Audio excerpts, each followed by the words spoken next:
Welcome to the Slop Farm. Enjoy the video. In this video, I will explain how to use Audio Mix on iPhone 16 Pro.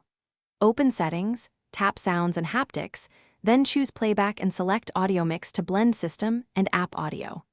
Adjust the slider to set levels and test with music and video. Use Control Center for quick switching during playback. If you use wired or Bluetooth headphones, check output routing to ensure app audio follows your choice. Restart apps if changes don't apply immediately. Open the app you want to mix, play audio, then swipe to Control Center to access audio output and mix controls.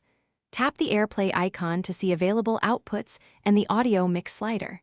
Move the slider until foreground app and system sounds balance well. Test with a video call and background music to confirm levels. Remember, some apps override system settings and need an app volume adjustment. If changes fail, reboot audio or reconnect Bluetooth to reset output paths. If you're finding this video helpful, please subscribe and like to support the channel. Quick recommendation: the Shark AI Ultra Robot Vacuum is a smart cleaner with voice control that simplifies chores while you fine-tune audio mixes. It learns home layout, handles carpets and hardwood, and saves time for creative tasks. Check the description for the link and other deals. Thanks for the support. Now let's get back to the video. Use spatial audio and personalized settings when available to enhance mixes with compatible content. Enable reduce loud sounds if you prefer consistent peak levels during mixing. Use live listen or a second device to monitor mix in real time when possible.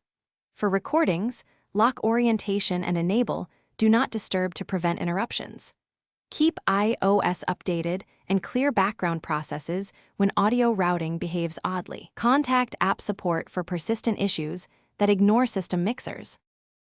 Thanks for watching. Consider subscribing if we helped you today.